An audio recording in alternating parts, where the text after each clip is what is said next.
ఒకానొక టైంలో పెళ్ళిళ్ళు చేస్తే సంవత్సరాలు జీవితాంతం కలిసి ఉండేవాళ్ళు. కానీ ఇప్పుడు సంవత్సరాలుగా చివరి వరకు జీవితాంతం అన్న అందుకే Yes. జీవితాంతం కలిసి ఉండేవాళ్ళు. ఇప్పుడా పెళ్ళయ్యి ఒక నెల అయ్యేలోపు అయ్యిందంటే డివోర్స్ అయిపోయింది, డివోర్స్ ఫైల్ చేస్తున్నాం, ఇలాంటివి వినాల్సి వస్తుంది. అటు అబ్బాయి చెప్తున్నాడు నెగిటివ్ అమ్మాయి వైపు, అమ్మాయి కూడా చెప్తుంది అబ్బాయి వైపు. అంటే పేరెంట్స్ది ఎక్కువ మిస్టేక్ ఉంది అని చెప్పేసి చాలా మంది అంటున్నారు. సో ముఖ్యంగా అమ్మాయి పేరెంట్స్ లేదంటే అబ్బాయి పేరెంట్స్ కానీ ఎలాంటి జాగ్రత్తలు తీసుకోవాలి ఇలాంటివి జరగకుండా ఉండాలంటే? యాక్చువల్గా సౌజన్య, ఈ ఇష్యూస్ మనం ఇంతకు ముందు చాలా సార్లు మాట్లాడడం జరిగింది. నేను కొన్ని వేల ఎపిసోడ్స్ మాట్లాడాను. కానీ ఎంత మాట్లాడినా కూడా person to person, case to case చాలా డిఫరెంట్ గా కనిపిస్తా ఉన్నాయి. ఏదో కొత్త పుట్టుకొస్తుంది. ఎగ్జాక్ట్లీ అదే అనుభూతాను. ఏదో ఒకటి కొత్త కొత్త పుట్టుకొస్తుంటే నాకు ఎప్పటికప్పుడు దీన్ని నేను క్లీన్ చేసుకోవడం అయిపోతా ఉంది అనమాట. ఇప్పుడు ఇల్లు ఊడ్చుకొచ్చేవాటే చెత్త వేస్తానే ఉన్నారు, మళ్ళీ ఊడవాల్సి వస్తుంది అంటే ఎప్పటికప్పుడు ఊడ్చుకుంటూ పోవాల్సిందే. అంటే ఎప్పటికప్పుడు ఈ పర్సన్ టు పర్సన్ ఏదైనా సరే ఆ అంశాన్ని బయట పెడితే ఆ అంశం వాళ్ళ జీవితంలోకి రాకుండా ఈ పేరెంట్స్ చూసుకుంటారు, ఈ పిల్లలు ప్రిపేర్ అవుతారు అనేటటువంటి ఉద్దేశంతో నేను ఎప్పటికప్పుడు ఇంత లాంగ్ టర్మ్ నేను ఈ ఇష్యూస్ మీద మాట్లాడి సక్సెస్ అవడానికి కారణం అది. ఇక్కడ ఏం జరుగుతుందంటే మీరు అడిగినట్టు ఈ మధ్యకాలంలో కొత్తగా కేసులు వింటున్నాను సౌజన్య. నాకు నవ్వాలా లేకపోతే ఏం చేయాలో అర్థం కావట్లా.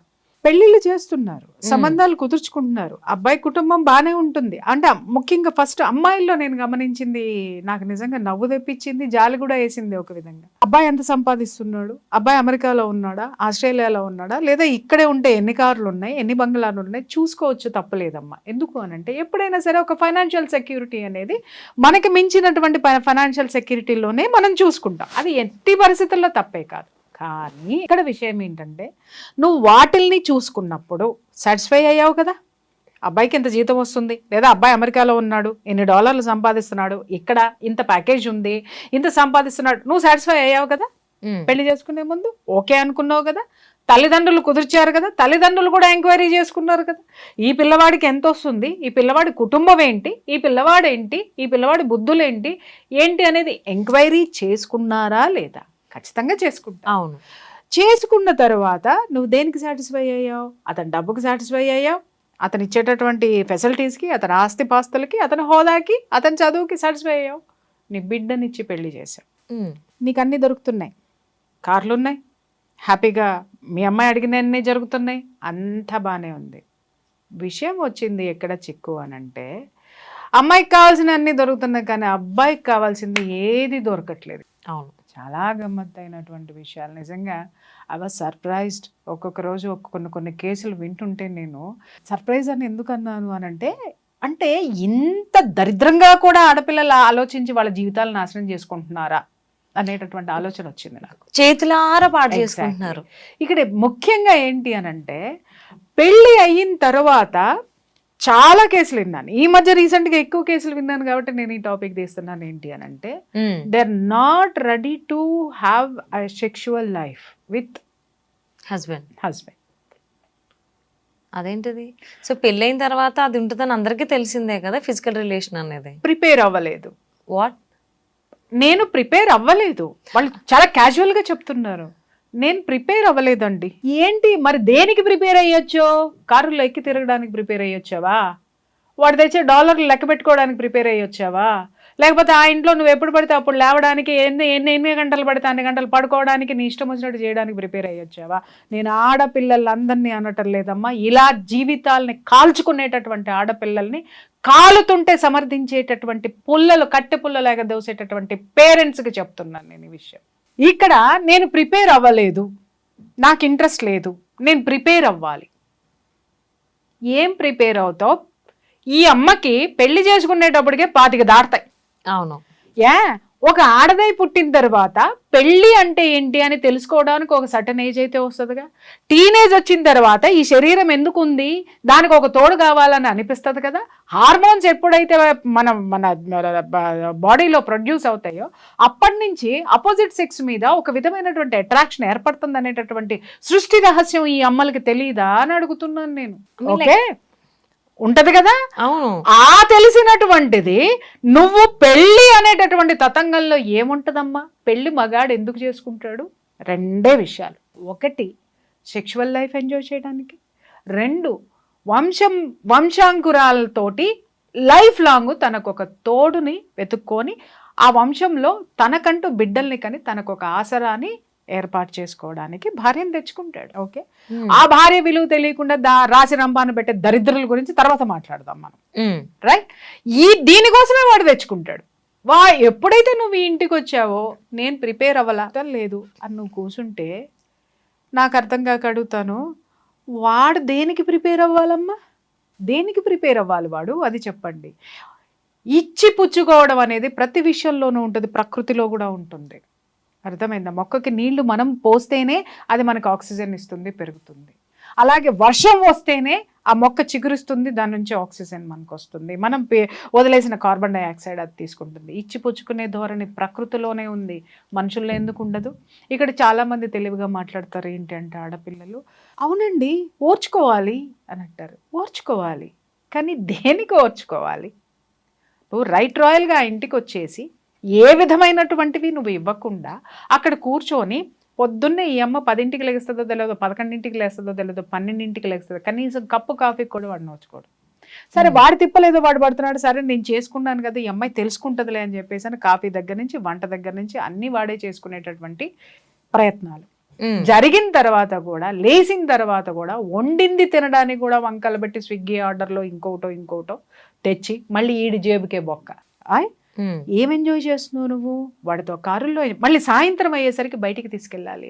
బయటికి తీసుకెళ్ళి లైఫ్లో అన్న తిప్పుకు రావాలి, ఏది కావాలంటే అది తినిపించాలి, లైఫ్ ఎంజాయ్ చేయాలి, బయటికి తీసుకెళ్ళాలి. ఈ మధ్య పేరెంట్స్ కూడా ఇది ఎక్కువ మాట్లాడుతున్నారు.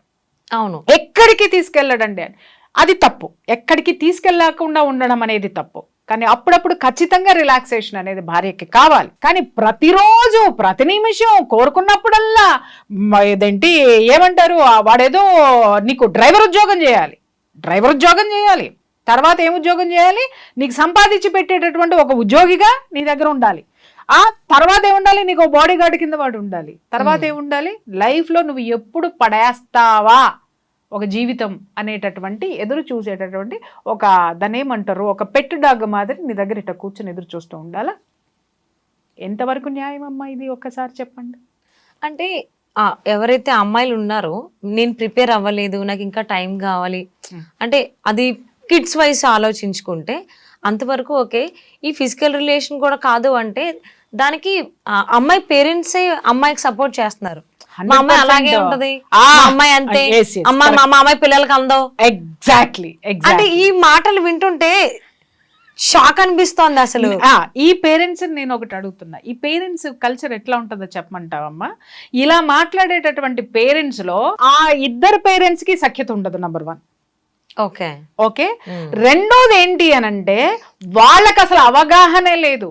ఒక సంసారం అంటే వీళ్ళు మీరు కరెక్ట్ గా చూసుకోండి, ఈ పేరెంట్స్ బంధువులను ఎవరిని రానివ్వరు, బంధువులతోటి వీళ్ళకి సఖ్యత ఉండదు, ఇంట్లో వీళ్ళకి సఖ్యత ఉండదు. అసలు జీవితం యొక్క విలువ, ఆ టేస్ట్, ఆ మాధుర్యం తెలియనటువంటి జడ పదార్థాలు ఎవరైతే ఉంటారో, స్వార్థపరులు ఎవరైతే ఉంటారో వాళ్ళ సంసారాల్లోనే ఇలాంటి ఆడపిల్లలు ఇలాంటి పెరుగుదలలో ఉన్నారు, ఇలాంటి పెంపకంలో ఉన్నారు. నేను ఇక్కడ ఒక ప్రశ్న ఈ ఆడపిల్లల్ని వేస్తున్నా, నువ్వు ప్రిపేర్ అవ్వకుండా పెళ్ళెందుకు చేసుకున్నావు? వాళ్ళ చేత పెళ్లి కోసం అన్ని లక్షలు ఎందుకు ఖర్చు పెట్టించావు? నీ ఖర్చు అయితే నీ ఆనందం కోసం నువ్వు ఖర్చు పెట్టుకున్నావు, తీసి పక్కన పడే. వాళ్ళ చేత అన్ని లక్షలు ఖర్చు పెట్టించి మట్టలు పెట్టించుకున్నావు, మెళ్ళ తాళి కట్టించుకున్నావు, గొలుసులు వేయించుకున్నావు, బంగారాలు పెట్టించుకున్నావు, నీకు కావాల్సిన ముక్కు నుంచి మూతి వరకు టాప్ టు టో వరకు అన్ని చేయించుకున్నావు. నువ్వు ఆటలకి ప్రిపేర్ అయ్యిన దానివి, నువ్వు వాడు ఎందుకు పెళ్లి చేసుకుంటున్నాడో దానికోసం నువ్వు ప్రిపేర్ అవ్వలేదు. ప్రకృతి సహజమైనటువంటి ఈ కార్యక్రమానికి నువ్వు ప్రిపేర్ అవ్వలేదు అని అంటే ఎవరిని మోసం చేయడానికి నువ్వు పెళ్లి చేసుకున్నావు అంటే జనము ఇంకా మీ అమ్మాయికి పెళ్లి కాలేదేంటి అంటే ఎవడో ఒకటి దొరుకుతాడులే. ఆ దొరికేవాడు కూడా మళ్ళీ ఒక హోదా ఉన్నాడు కావాలి, మళ్ళీ వీళ్ళని భరించేటటువంటి వాడు. ఆ బకరాగాడిని ఎత్తి పట్టుకొని బకరాలతోటి ఆటలాడేసుకుంటారమ్మా వీళ్ళు. రైట్. ఇక్కడ నువ్వు అన్నట్టు పేరెంట్స్ చిత్రంగా నా దగ్గరికి వచ్చిన కేసులు కూడా నేను అడిగాను, ఏంటండి అని. మా అమ్మాయికి కొంచెం టైం పడుతుందండి, టైం ఇవ్వండి అంటే 2 నెలలు అయిపోయా, 3 నెలలు అయిపోయా, 6 నెలలు అయిపోయా, ఇంకెంత టైం కావాలరా నీకు? ఎంత టైం కావాలి? ఈ 6 నెలలు వాడు మాత్రం ఖర్చు పెట్టుకుంటూ పోవాలి అంటే వాడిచ్చిన కమిట్మెంట్ వాడు మాత్రం ఫుల్ఫిల్ చేయాలి. వాడు ఏమాత్రం డబ్బులు ఇవ్వను అంటే వెంటనే ఫోన్ కాల్స్ వెళ్ళిపోతే వెంటనే పంచాయతీలు ఉంటాయి. అమ్మో మా అమ్మాయిని నా రాసి రంపాను పెడుతున్నాడు, ఒక్క రూపాయి ఇవ్వడు, ఒక్కటి ఇది చేయడు, ఒక్కటి అది చేయడు అని చెప్పేసి అని ఏసి ఏసి ఏసి ఏసి ఏసి వాడిని ఉతికి ఆరేసి క్లిప్పులు పెట్టేస్తారు. లేదు వాడు ఏదన్నా అసహనానికి గురై వాడు ఎంతవరకు తట్టుకుంటాడు? ఇప్పుడు ఆడదానికి ఉన్నటువంటి ఆ స్థిరత్వము మగవాడిలో ఉండదు, మగవాడిలో ఉండదు అది. కాబట్టి ఏంటి అని అంటే ఎప్పుడు కూడా ఇదివరకు కాపురాలన్నీ ఎందుకు బాగుండేవి అంటేనమ్మా, భర్త కి సంబంధించినటువంటి సైకాలజీ ఏంటనేది భార్య బాగా చదివేది, రైట్? ఆ చదివి అతనికి అనుగుణంగా నడుచుకునేది. అలాగే అనుగుణంగా నడుచుకున్నటువంటి భార్య యొక్క గుణాన్ని కూడా భర్త గుర్తించేటటువంటి వాడు. ఒక చోట చెడిపోయినా ఇంకొక చోట సర్దుకుని పోయేవాళ్ళు. అలా కాపురాలు నిలబడినాయి. ఇప్పుడు ఇక్కడ ఏమవుతుందంటే, మా అమ్మాయికి టైం కావాలండి, మా అమ్మాయికి కొంచెం టైం కావాలంటే టైం తీసుకొని పెళ్లి చేయాల్సింది కదా నువ్వు. నీ కూతురు ముందు, నేను ఇక్కడ చెప్తున్నాను కదా, తల్లిదండ్రులందరికీ చెప్తున్నా, మగపిల్ల వాళ్ళకు కూడా చెప్తున్నాను, మీరు సంబంధాల కోసం వెళ్ళినప్పుడు ఆడపిల్లల్ని అడగండి. ఏమని అనంటే, అమ్మా మా వాడితో సంసారానికి ప్రిపేర్ అయ్యావా లేదా, మా వాడికి తోటి ఎంత ఖర్చు పెట్టించడానికి నువ్వు ప్రిపేర్ అయ్యావో మాకు చెప్పు, అలాగే నీ యొక్క డిమాండ్స్ ఏంటి అని ఫస్ట్ ఇవన్నీ కాగితం మీద రాసుకోవాలి. ఇవాళ సిచ్యువేషన్ అలా ఉంది. అవును, రాసుకున్న తర్వాత ఆ డిమాండ్స్ కి మీరు మనస్ఫూర్తిగా అంగీకరిస్తే మూసుకొని పెళ్లి చేసుకోండి, రైట్? ఇక్కడ తల్లిదండ్రులు, ఆడపిల్లల యొక్క తల్లిదండ్రులకి చెప్తున్నాను, మీరు మీ ఇష్టం వచ్చినట్టు నాటకాలు ఆడితే ప్రకృతి కూడా మిమ్మల్ని సహించదు. ఎందుకు అనంటే, ప్రకృతిని ఎప్పుడు మనం బ్యాలెన్స్ చేస్తూ ఉండాలి. ఈ ఎనర్జీస్ రెండు, స్త్రీ పురుష, ఫెమినైన్ ఎనర్జీ, మాస్కులైన్ ఎనర్జీ ఎప్పుడు బ్యాలెన్సింగ్ గా ఉంటేనే ఈ ప్రకృతి ముందుకెళ్తుంది. లేదు అనంటే ఇలా అసహనాలతోటి, ఇలా డివోర్సీలతోటి, నెగిటివ్ ఎనర్జీ తోటి ముందుకు పోయింది అనంటే, ప్రోత్సహించిన వాడికే చివరికి ఏం చేయాలో అర్థం కాక ఆత్మహత్యలు చేసుకునేటటువంటి సిచ్యువేషన్కి దిగుతారు. ఆడపిల్లలకు కూడా నేను చెప్తున్నాను, మీరు మొత్తం వాడితో సంసారం చేయడానికి, పిల్లల్ని కనడానికి ఒక వ్యవస్థ అమ్మా. వివాహం అనేటటువంటి వ్యవస్థలో ఉండేదేంటి? కుటుంబ వ్యవస్థలో ఖచ్చితంగా నీ బాధ్యతలు నువ్వు నిర్వర్తించాలి, ఖచ్చితంగా నిర్వర్తించాలి. రోజు కాఫీలు ఇవ్వక్కర్లా, కనీసం నీకు వెసులుబాటు ఉన్నప్పుడైనా నీ కుటుంబాన్ని నువ్వు పట్టించుకోవాలి. ఎప్పుడైతే నీ యొక్క కిచెన్ నీ చేతిలో ఉంటుందో, నీ గ్రిప్ లో ఉంటుందో, నీ ఇంట్లో ఉన్న వాళ్ళందరూ నీ గ్రిప్ లో ఉంటారు. కిచెన్ నీ చేతిలో కాదు, కిచెన్ నీ చేతిలో ఉండడం అంటే అర్థం ఏంటి అని అంటే, గొడ్డు చాకరీ చేయమని కాదు. అంత అద్భుతంగా వచ్చిన వాళ్ళని ఆదరించి చక్కగా వాళ్ళకి నువ్వు ఏదైతే పెడతావో ప్రతి ఒక్కళ్ళు నిన్ను ఆదరిస్తారు. ఇల్లు మొత్తం నీ చేతిలో ఉంటుంది, ప్రతి ఒక్కళ్ళు నిన్ను లైక్ చేస్తారు. అది కాకుండా నేను ప్రిపేర్ అవ్వాలా, నేను 10 దాకా పడుకుంటా, నేను 1 గంట, ఏమ్మా ఒక మనిషివి కాదా? ఆడదాని అనేది తీసి పక్కన పెడతా. అసలు కనీసం నీ ఆరోగ్యానికి సంబంధించినంత వరకు నీకు ఒక డిసిప్లిన్ లేదా? పొద్దున్నే లేవడం అనేది లేదా? ఏం పీకుతున్నావు అని నువ్వు 11-12 వరకు పడుకుంటావు నువ్వు? చెప్పండి. ఈ తల్లిదండ్రులు ఇలా నేర్పి, ఆడపిల్లలకి నేర్పి, ఈ ప్రకృతి ముందుకు పోకుండా ఈ వ్యవస్థల్ని భ్రష్టు పట్టించేటటువంటి ఆడపిల్లల తల్లిదండ్రులకి చెప్తున్నాను, ఇవాళ వీడితోటి మీ అమ్మాయి సంసారం చేయడానికి టైం పడుతుంది, టైం కావాలి. మరి వీడు ఎన్నాళ్ళని ఓర్చుకుంటాడు? గో ఫర్ డైవర్స్, అంతే కదా. వాడికి ఎన్నాళ్ళని భరిస్తాడు? వీడు డైవర్స్కి వెళ్తాడు. వీడు ఇంకొక దాన్ని, ఎందుకంటే ఫస్ట్ ఫెయిల్ అయ్యాడు కాబట్టి వీడికి ఒక ఎక్స్పీరియన్స్ ఉంటుంది కాబట్టి వాడికి ఏం కావాలో అది తెచ్చుకుంటాడు, వాడు హ్యాపీగా సంసారం చేస్తాడు. ఈ కూతురు విషయాలకు వద్దాం, ఈ తల్లిదండ్రుల విషయాలకు వద్దాం. మరి ఇక్కడ పట్టిన టైము మరి రెండో వాడికి ఇచ్చి పెళ్లి చేస్తావు కదా నువ్వు, మరి వాడి దగ్గర కూడా ఇదే టైం తీసుకుంటావా? వాడి దగ్గరికి వెళ్ళాల్సిందేగా, వాడితో సంసారం చేయాల్సిందే కదా. ఒకటి ఫెయిల్యూర్ డిప్రెషన్లో, ఇంకొకటి ఏ కుటుంబంలోనూ మానసిక ప్రశాంతత అనేది లేదమ్మా. అవును, మర్చిపోయారు. మనం ఎందుకున్నామనేది మర్చిపోయాం. మన యొక్క భారత వైవాహిక వ్యవస్థకి సంబంధించినటువంటి ఆ యొక్క విలువలన్నిటినీ కూడా సమాధి చేసేసి ఇవాళ డబ్బులు డబ్బులు డబ్బులు డబ్బులు వెనక పడిపోయి ఎంత భయంకరంగా జీవితాలను వీళ్ళు నాశనం చేసుకుంటున్నారు.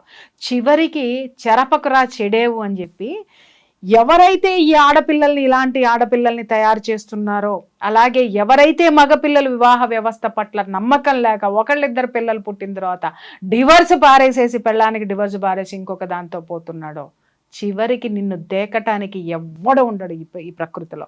ఎందుకంటే నువ్వు చూడ్డానికి ఎవరిని ఇష్టపడలేదు, నువ్వు స్వీకరించడానికి ఎవరిని ఇష్టపడలేదు. అదే